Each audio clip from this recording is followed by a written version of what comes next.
Tony Dunn. Ain't nothing to it but to do it, brother. Let's roll. In a world where Carolina Panthers fans have an insatiable thirst for Panthers news and opinions, only one podcast roars ferociously. It's the C3 Panthers Podcast.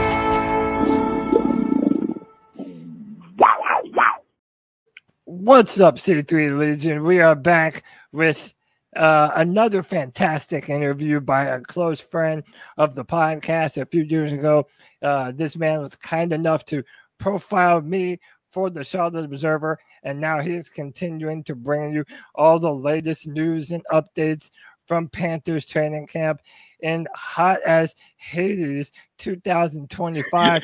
It's Alex Zeitler from the Charlotte Observer. Alex, how are you, man? And thanks for joining me today.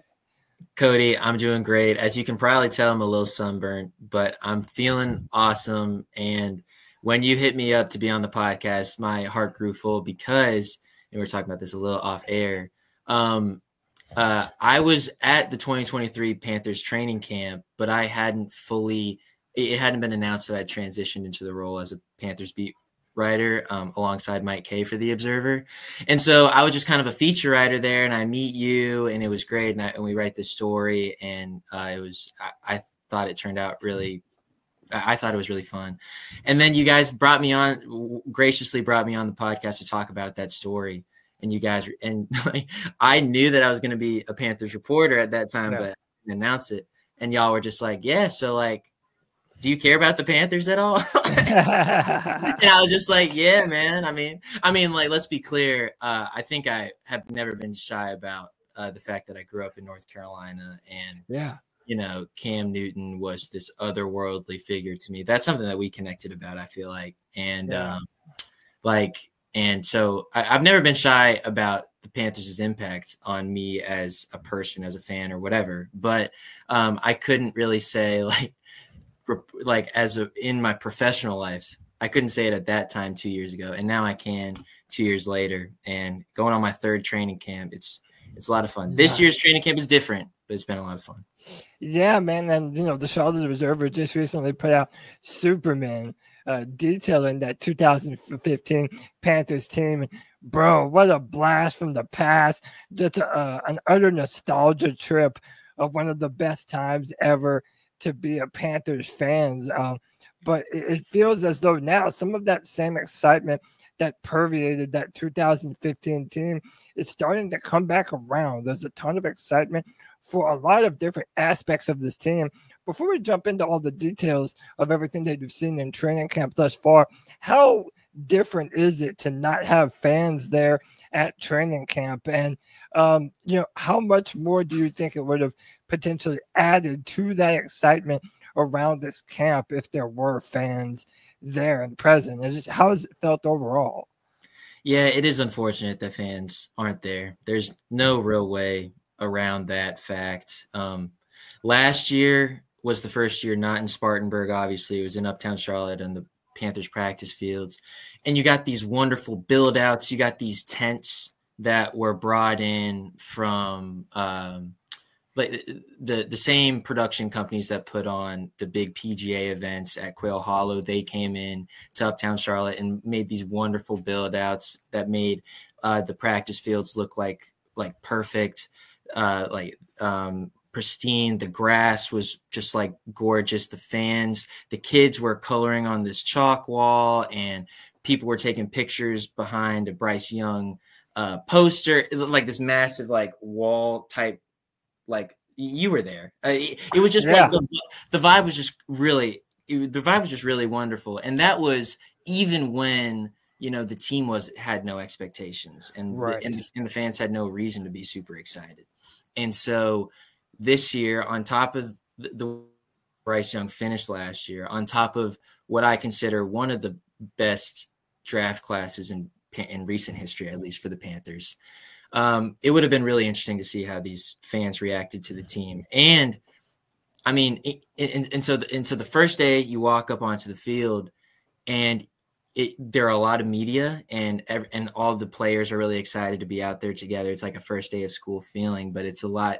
But the idea that Bryce Young can connect with Tetaroa McMillan on a one-on-one, and fans aren't just like going crazy, or there's not just like this rise of enthusiasm. That's very noticeable. It is really quite sad to see that didn't happen, and it won't be that way this year or next year. Now the Panthers can't necessarily avoid that because they want to make all these renovations to Bank of America Stadium, which includes building a field house, and so you need that sometime to like do the construction, and that takes a long time. So I think fans understand, however unfortunate it is. But you're right, it is unfortunate. And the only positive, this isn't really a positive, but the only thing that we can take from it is, hey, like the reporters on the field, when you're allowed to record stuff, record literally everything you can. Pass along as many notes as you can on Twitter, and then in your TV packages or in your write-ups or in your stories afterward, just like really try to do as much as you can, because the fans are going to want to know everything that happens. So as a fan, we've been glued to Twitter nonstop, following all the beat reporters, and you've been really great on all the information that you've been putting out. And I want to kind of give credit to David Tepper, because I feel like he knows how big the fan experience is. But like you said, they have to build this out to really build up the stadium. They're doing a lot of renovations. They were able to throw that together in a pretty short fashion last year, and I was pretty impressed for what they did. So I'm excited to see what it will be. But in the meantime, we're just going to have to depend on your journalism to get us through this job, man. So let's just jump right into it. I mean, you mentioned the draft class that the Panthers have had this year, and it feels like there is a ton of excitement for each one of those guys. I kind of want to start on the defensive side of the ball, because the Panthers had that terrible defense last year.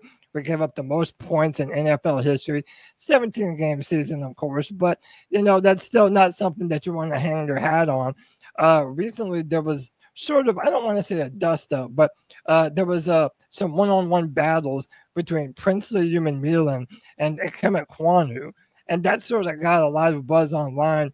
And then apparently Princely is a streamer. I didn't even know this, but he was streaming, and he went out there and said, Ikem Ekwonu was an incredible left tackle, but I expect to beat anyone and everyone that I go up against. And I'm just like that. Just like that, man. There's this edge amongst the defensive guys that we've drafted this year. But what have you seen in practice from those two young edge rushers that the Panthers drafted, Nick Scorton and Princely Umanmielen? It seemed as though the Panthers have a lot of hopes for them this season.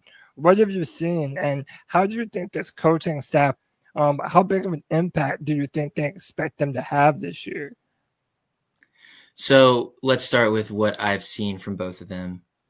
Princely, I've seen remarkable speed and an ability to bend and do all these things that Dan Morgan and Brant Tillis and all these guys kind of said in their scout. You don't really realize how fast someone is until you like see how massive they are, and then how they can kind of just essentially run around left tackles and right tackles and things like this. Princely, like it's really difficult to articulate. So that's what I've seen from him, and not to just limit him to that. And one other thing, I don't want to just limit him to that, because he has said, yes, I have remarkable power. I asked him actually once he got drafted, what's something that you want to prove at the next level, or a perceived shortcoming that you think is unfair. And he said, dude, I'm powerful as hell. Like I can bench 7, or I can power clean or deadlift 700 pounds. Like I have a remarkable power. I just have this arsenal of moves that I didn't need to use that power in the college game. And so, so we've seen a little bit of that power in training camp, but really the speed is what's really remarkable. And that's kind of why he shines so fast outside of or before pads, because obviously in today's NFL, the offensive line is blocking in a way where they really use shoulder pads to like kind of anchor themselves. Yeah. Particularly against really like fast and strong guys like who play like Princely. So without pads, he's been just absolutely cooking. In fact, I would consider him like one of the best defensive players, not just rookies, on the field so far, which is wow, really great. That's a great thing to hear for a rookie player. Already one of the best players on the field. Yeah, I mean, let's be clear. He's playing a very flashy position because you're getting after the quarterback and things like this. But like, I don't know, man. And maybe I'm being prone to, you know, this hype bias or whatever. Sure. But I'm just watching him and I'm just like, my goodness. On the other side, Nick Scorton is really powerful. And obviously he has a lot of speed in his game as well, but the power is really the thing that stuck out. He made a play today. We're recording on a Tuesday. He made a play today that won't show up in the stat book or the final box score or whatever, but it was a rep against the second team offense. Andy Dalton was the quarterback, and it wasn't a play action or anything. Andy Dalton just drops back to pass. He can't find anyone open in the receivers or a tight end, so he's looking to dump the ball off on the strong side where Nick's rushing from, and Nick just pushes Brady. And Brady Christensen's a really good tackle, a really good like would be a starter on many other NFL teams. I agree. And Nick just bullies, or not bullies. He I got to be careful. Absolutely, but on this rep, he just shows off how powerful he is and makes it so a pretty tall Andy Dalton has to like really like extend over the line, like really extend over the line just to dump it off to Trevor Etienne. Wow. And it ends up being like a loss of like 2 or 3 yards on the play, and that was all because of Nick. And so that play won't be a sack. It won't come out as a tackle for loss necessarily. But that's the type of plays that just didn't happen last year. For this Panthers defense. And I'm just really, really impressed by those two outside guys. And I get it. First padded practice, there were a whole bunch of really massive offensive plays, but I still came across as really impressed by this defense all 5 days of training camp. And maybe that's because I didn't see a lot of that last year, but these are just what my eyes are telling me. And you know, they were kind of billed as the thunder and lightning. That Nick Scorton was the power, and then Princely was the speed. But you know, when you're talking about Princely being able to clean 700 pounds or something like that, that's just absurd. And you realize what type of freak athletes these guys are. And you know, you're right. We did not see that last year. And you know, it feels like they're really depending a lot on Patrick Jones and a now healthy DJ Wonnum this year. But I know a ton of Panther fans are really excited that those guys are going to be able to make an impact. I want to stay on the defensive side of the ball before we jump over to the much flashier offense for the Panthers this year. Yeah, wait, Cody. I just need to correct myself. He can squat 700 pounds. So it's a little different. Okay. So I apologize. Yeah. That's still a lot, though. Like I might have messed that up myself. I remember when you said that. Yeah, but I remember when you said that. Dude, anytime you can move 700 pounds in any way, shape, and form, dude, that's crazy impressive. A lot of fans have felt like if you look this defensive roster up and down, maybe the weakest part of the roster is the defensive backfield. And it's not necessarily like it's bad, but there's not a lot of name value there. From what you've seen on the field, who are some of the players that you feel in the secondary are going to be leaned on a lot this year, who maybe aren't getting as much press, who maybe the fans should be looking out for this year to make an impact on the field come Sundays? Yeah. You know what you're going to get out of J.C. Horn, Pro Bowler the year before. You don't really know what you're going to get out of Mike Jackson because he had a career year last year. However, the Panthers are going to be relying on him a ton. And just from the fact that he's available and durable, that means a lot too. Outside of them, who are going to be your third and fourth corners? That's an interesting question. Shaw Smith-Wade has done a really wonderful job this camp. Yeah, I'm a fan. Yeah, you are a fan? Okay, great. Yeah, I know that he really impressed in the Senior Bowl. I believe it was a year or two ago for them. I know they have a lot of plans for him at nickel. He got that big interception last year. Yeah, what have you seen from Chow? He's he hasn't like found a turnover yet this year, but he has been matched up with the best players on the opposing offense, which I think says a lot. Not many there haven't been many plays over him as far as my mind can remember, like which is important. I know Hunter Renfrow got the better of him on at least one-on-one on Monday, but Hunter Renfrow's been cooking everybody this camp, so that doesn't really. I have a question just about him coming up. So okay, for sure. But like this coaching staff really likes Shaw, and they expect him to take a massive leap from year one to year two. It's a big adjustment coming into the NFL. It's a big adjustment playing on a defense that had so much injury attrition last year and so much injury attrition so quickly. You know, I just think he's set to be really good, and I don't really have specifics. One guy I do have specifics on is this guy Shamar Bartholomew, and he is a guy that he's also a cornerback. He was acquired by the Panthers last year via waivers, so he wasn't drafted by the Panthers, but the Jets dropped him, and the Panthers picked him up on waivers, and he had a slow start to his time in Carolina in 2024. A lot of it was spent learning EJ Evero's scheme. Yeah. But then once he figured it out, like he was really impactful down the last couple plays of the season. Like against the Falcons, he was by virtue of the fact that he was going one-on-one with Drake London. Yeah. In the final game of the year. And that's how much they trusted that guy. And then this spring and this summer and this training camp, he's made so many plays. I think he has 3 interceptions between the summer open workouts, and then he just got one at training camp today over Bryce Young. Like this guy's fast. He is smart. He is in the right, according to Dave Canales, he is in the position when he needs to be. So I'm really impressed by those guys. And then I know you didn't ask about corner, or I didn't know you didn't ask about safeties, but Damani Richardson. Yeah, the whole backfield in general. Yeah, I'm riding for Damani.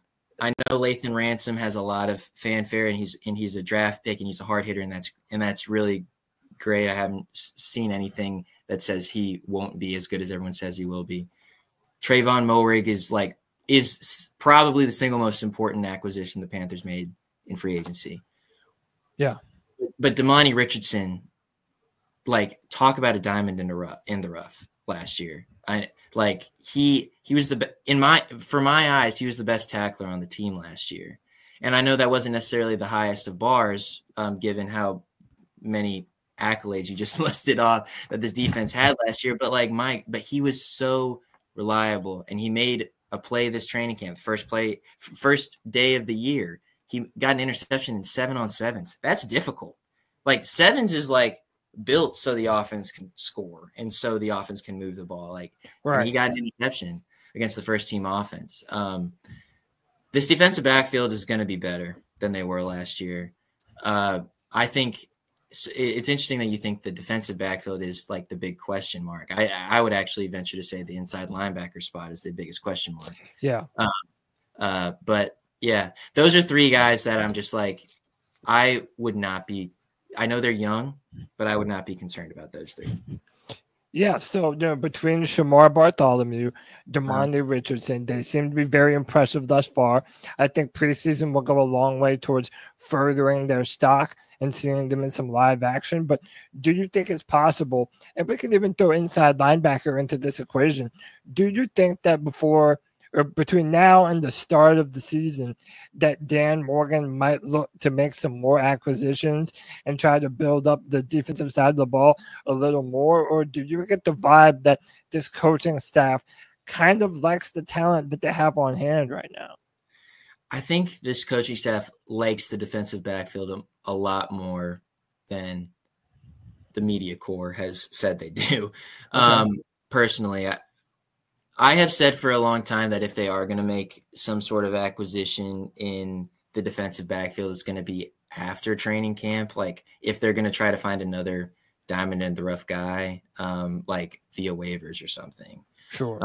There's still a possibility that they go out and get a veteran safety, though. I mean, I don't know. I don't exactly know who that could be. Same thing for inside linebacker. Like. Yeah.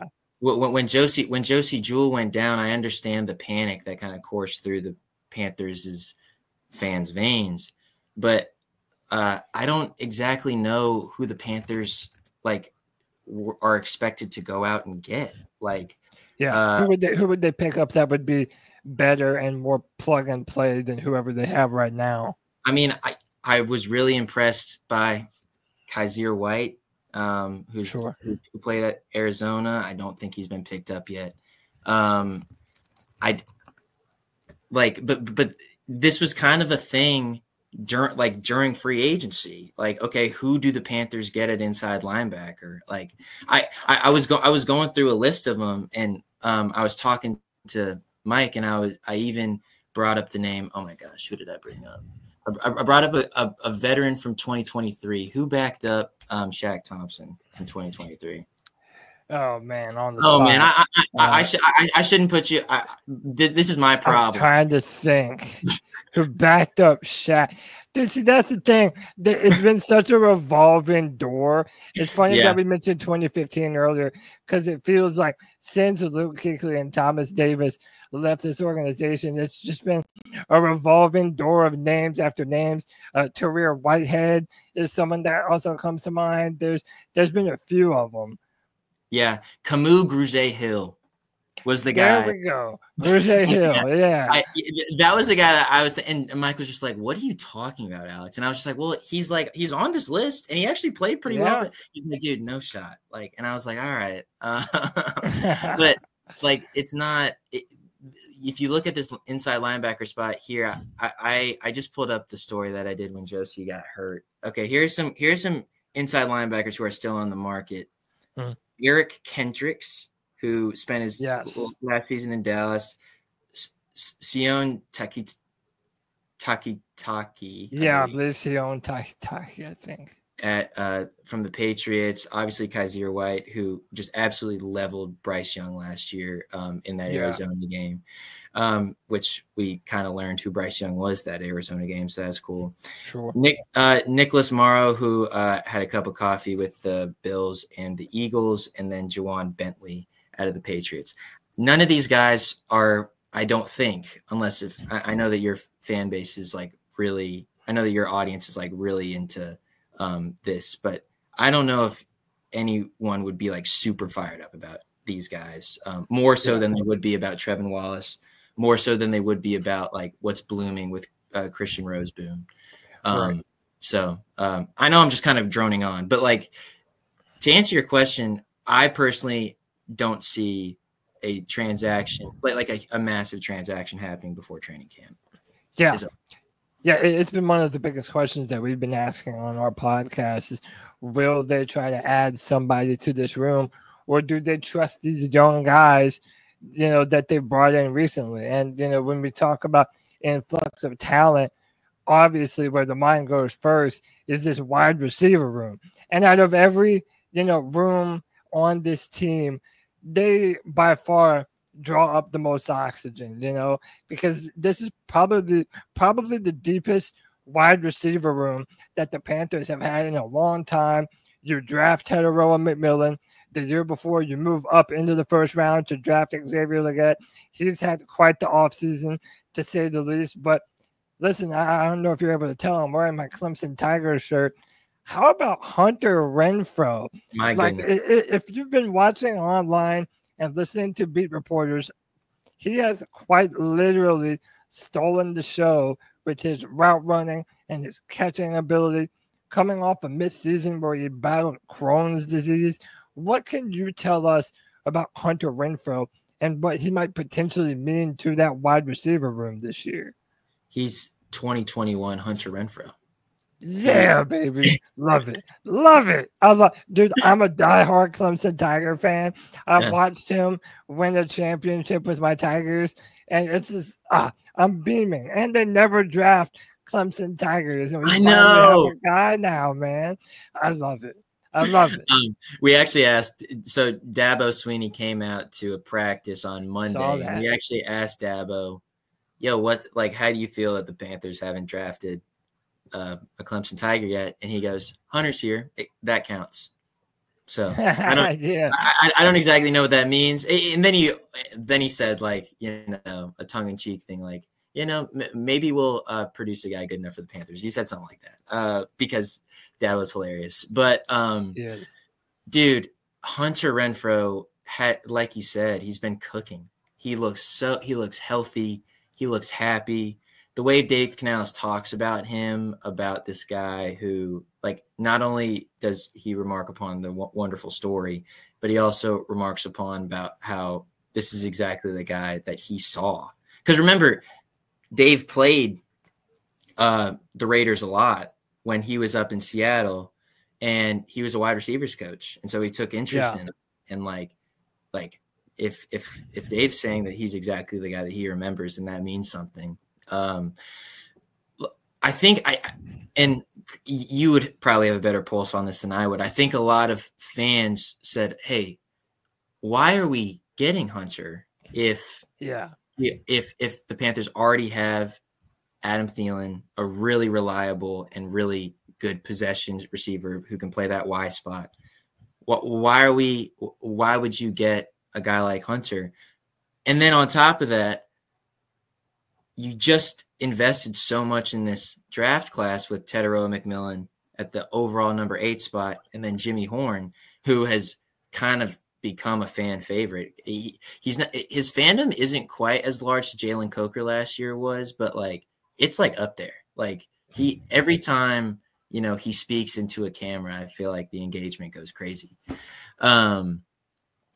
So I think a lot of fans were a bit confused by that. The only thing that I would say is, what is the problem with having an Adam Thielen and a Hunter Renfrow on your team? The two guys that can just move the chains. Sounds like a good problem to have. Yeah, it is truly a good problem to have, and I get it. Like Dave Canales said it at the podium today. He was like, "I want my receiver room to be a basketball team. I want there to be some guards, some big men. I want my tight ends to be able to shoot." He didn't extend this metaphor out this far, but he wants some tight ends to be like hybrid players, but he also wants a conventional Mitchell Evans kind of guy who can just swallow tackles and things like this. He wants variety. And like Hunter is a little different than Adam. And if you're just going to have a whole bunch, you're going to have a tall guy in Teteroa, you're going to have another massive guy in Xavier, you're going to have Adam, who is really crafty and solidly handed. You're going to have Hunter similar to that.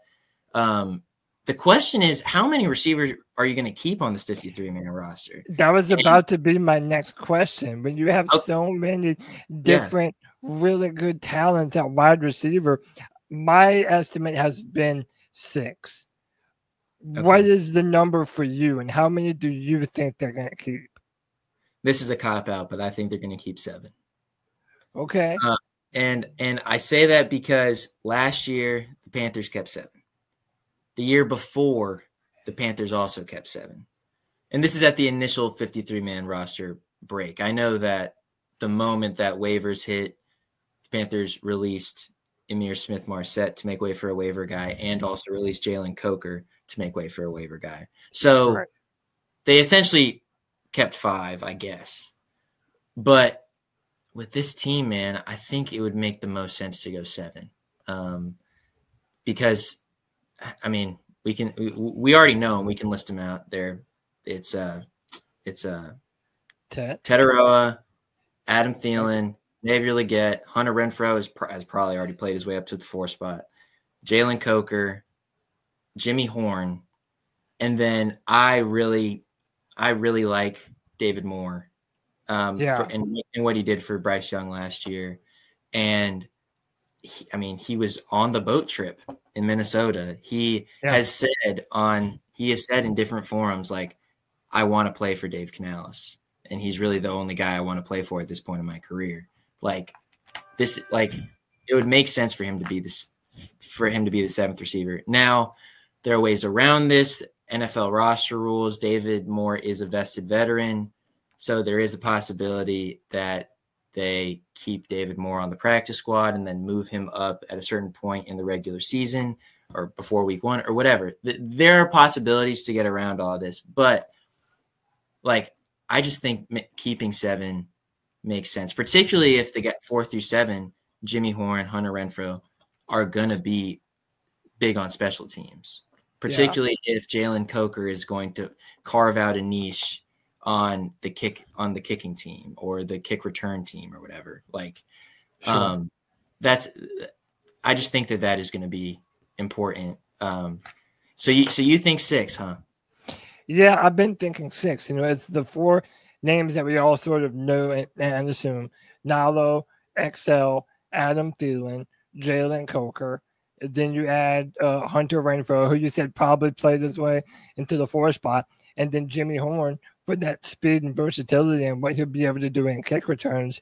And that sort of, we're doing good here because it leads into my next question. Well, I feel like the offensive line, they have such a good offensive line this year, and they actually have enough depth to back it up. And to me, I would imagine that they would want to have as much depth on that line, obviously for very, obvious purposes, to protect Bryce Young and to be able to run the ball with your 2,000-yard backs in Chuba Hubbard and Rico Dowdle. But yeah, I just feel like you have an embarrassment of riches at that wide receiver room right now.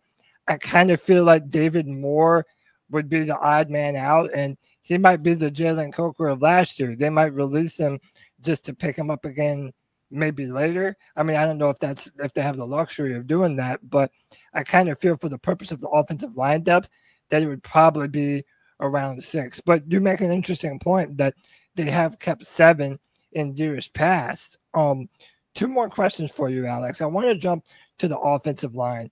The center position has really been a big question mark because they have 2 guys that not only they could pencil in to be a starter, but they did start meaningful reps last year at center, and they graded out pretty well in the form of Cade Mays and Austin Corbett. Austin Corbett's a veteran. He's been a part of a Super Bowl Rams team, and Cade Mays has continuously gotten better in his years here in Carolina. For your money, who is the starter at center for the Carolina Panthers week 1 against Jacksonville? If you were to make that guess right now based on what you've seen and heard. Oh man, Cody. I'm just gonna rely on things I've written in the past and also what I saw today. The short answer to your question is I think Austin Corbett's ultimately going to win the job. Okay. I think a lot of people will consider that a quote unquote obvious answer. I don't think it's that obvious. However, I still think that Austin is really athletic for a center, and if he hadn't gotten hurt the past 2 years, he would still be one of the best players on offense for this Panthers team. Yeah. He's just today specifically. I remember Mike Kay and I, my colleague at the Observer, we don't stand together normally at training camp practice because we want to get different vantage points, and we hang out a lot, so we don't need to hang out that much while we're working too. But shout out Mike Kay. Yeah, shout out Mike. He's my dog. But we're hanging out yesterday, today on Tuesday, and we on close to back-to-back plays, we talk about how good Austin Corbett looked in reps. One was you could just see he was conducting the offense, and he picked up a defensive stunt that I believe a defensive end, I can't remember who it was, just came into the simple stunt. Austin picked it up beautifully, gave Bryce a lot of time to throw the ball. And that was like, okay, yeah, that was a really good block. Kept the pocket really sturdy.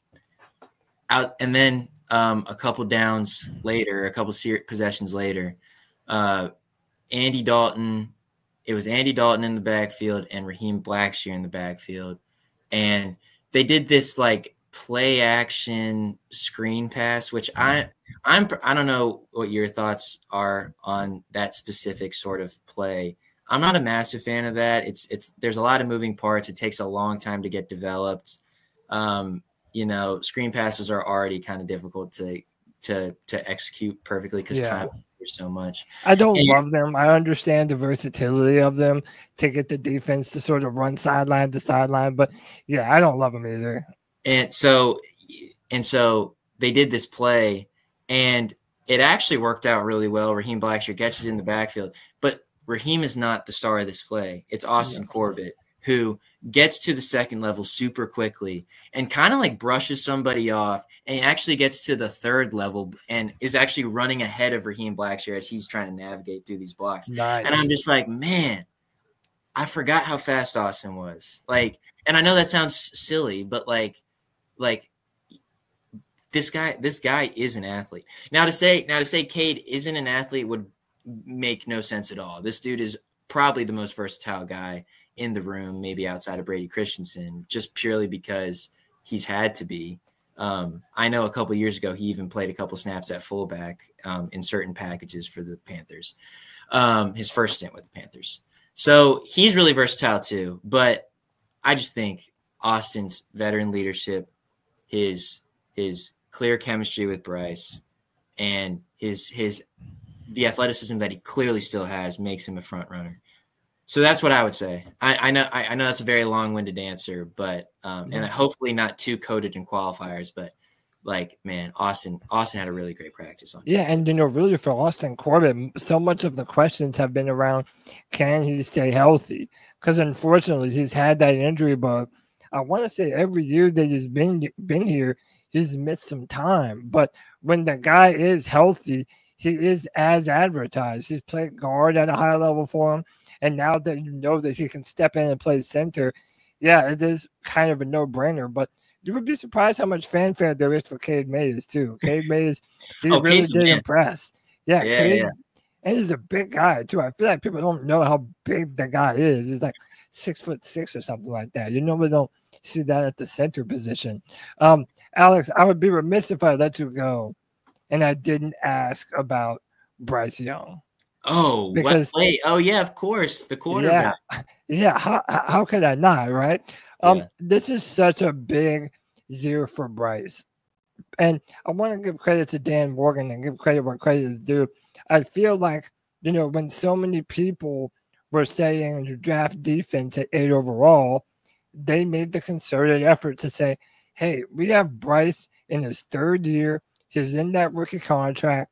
Let's continue to invest in him by giving him another weapon like Tetairoa McMillan, who represents that big body catch radius, who's going to be money on play action pass. We already talked about the offensive line, how much they've invested in this offensive line. What have you seen from Bryce Young thus far in a very limited sample size? And how much does this year matter to number 9 in terms of him being viewed as the future of this franchise? This is a massive year. This is the biggest year yet for Bryce Young, and I don't think it's particularly close. You can't overstate how big of a year it is for Bryce. This is his rookie season was his rookie season. That was riddled in chaos with Frank Reich assembling a coaching staff that didn't work together before. There was a lot of chaos. He was fired mid-season. The general manager was fired after the season. The rookie season was a wash.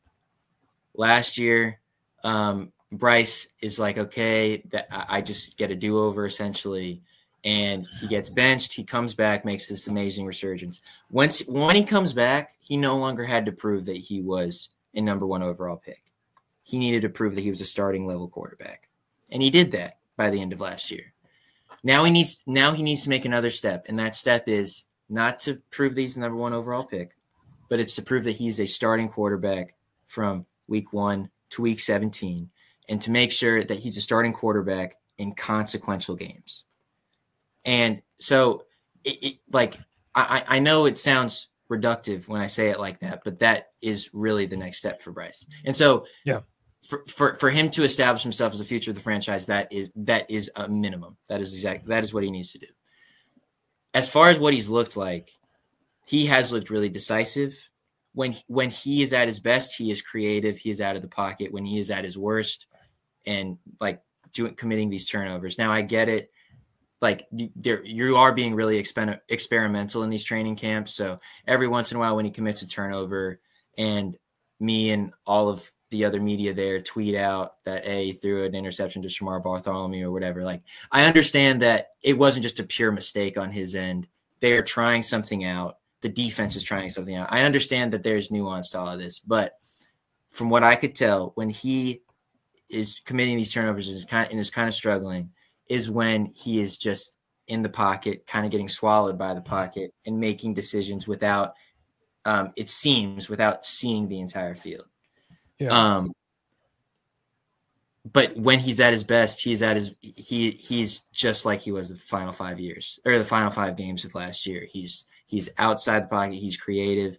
One of the downfalls of training camp is there's no real point in the Panthers rushing or the Panthers quarterbacks rushing because he's blown dead essentially. But I thought that is when he made his largest strides, was when he was really running the ball. So maybe we haven't seen the greatness that Bryce Young will bring to this season in training camp, and maybe we won't until week 1. But I'm satisfied. I'm satisfied with what I'm seeing. And then you ask everyone in the building, and they are so excited for what Bryce can do. You got Dave Canales saying he looks confident. You got J.C. Horn saying, "Yeah, Bryce is talking crap to me." And no one should talk crap to J.C. Horn because he has that thing in by blood. He's a virtuoso trash talker by blood with Joe Horn. Yeah. You have J.J. Jansen, who actually Mike and I just talked to on our own podcast.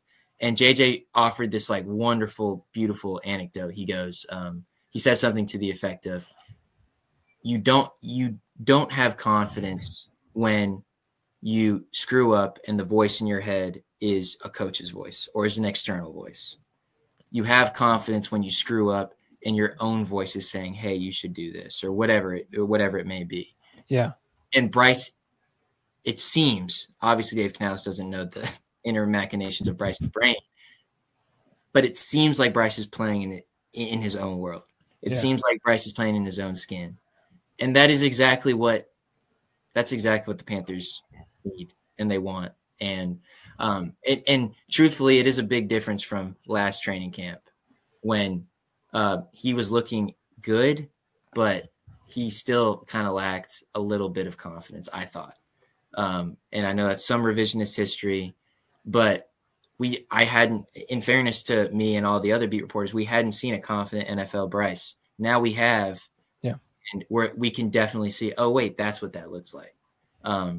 So I don't know. We're going to keep tracking all of his throws. We're going to keep tracking how many interception he throws. We're going to keep tracking how often he targets Teteroa McMillan, which has been a lot by the way.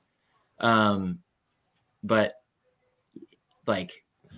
all I can say is he's passing the eye test. He's passing the personality test. And that's if I'm a Panthers fan, that's all I would want to hear. So. I know I said that was the last question, but it prompted me to ask another one.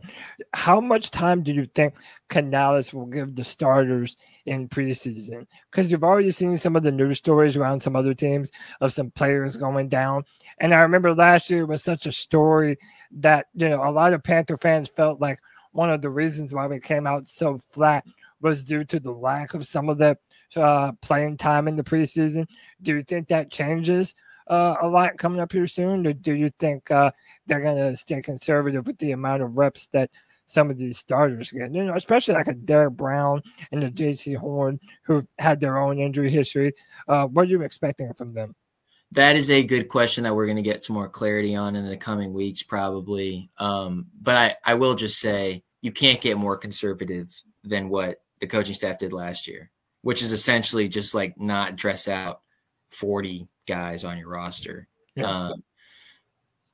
And Dave learned a lesson. He learned that, the Panthers struggled tackling week 1 and week 2. Well, they struggled tackling from a lot of the year, but they really struggled week 1 and week 2 because there was some rust. Because you need to you got to play football in order to get that physicality back. So to get good at football. Yeah. I mean, what a coincidence. Yeah, I know that was probably stupid of me to say, but no, you're right. No, but it's just they're gonna play more. Do I have a series count? I imagine they're going to still have. I imagine Andy is not going to play a ton in the preseason just because you kind of know what he's about. Yeah. I would think that it would be, I mean, anything that I say right now is kind of speculation, but I would think that Bryce Young gets a couple of series in every single playoff game, maybe outside the final, the third one, where he just plays one series.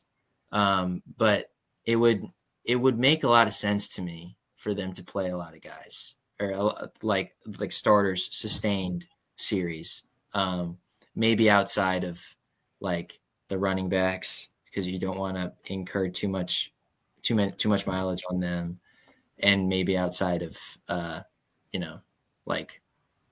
any guys with lingering injuries, like Chandler Zavala after getting that week-to-week notice.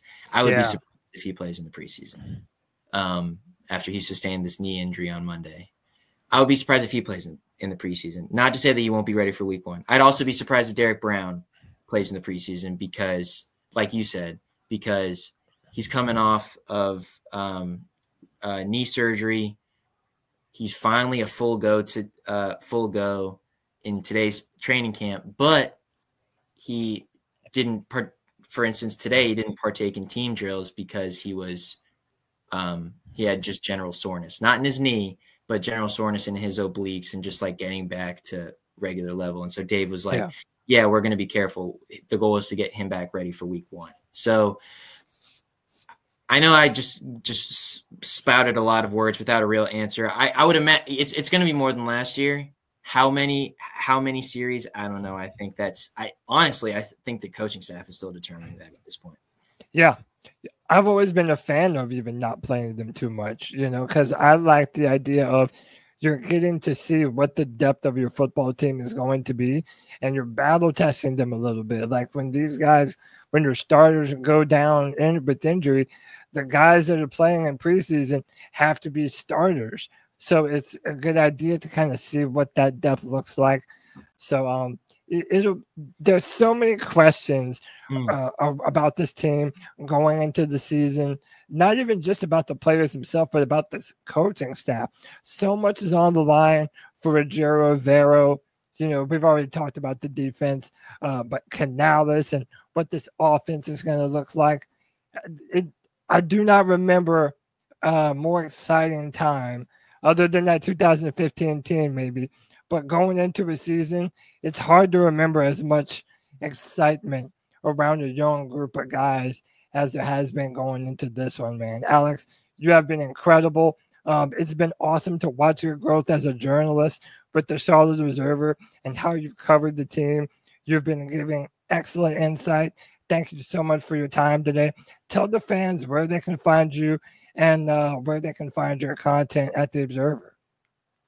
Well, Cody, it's an honor to hang out with you, dude. So I appreciate you for real. Yeah, man. And all the work that you and the C3 podcast does.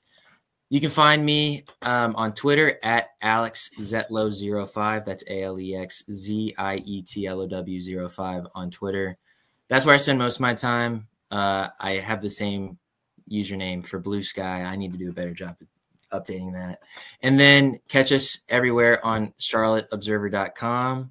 We post stories. We have a newsletter called Access Panthers that if you follow either me or Mike K on Twitter, you will be hounded about.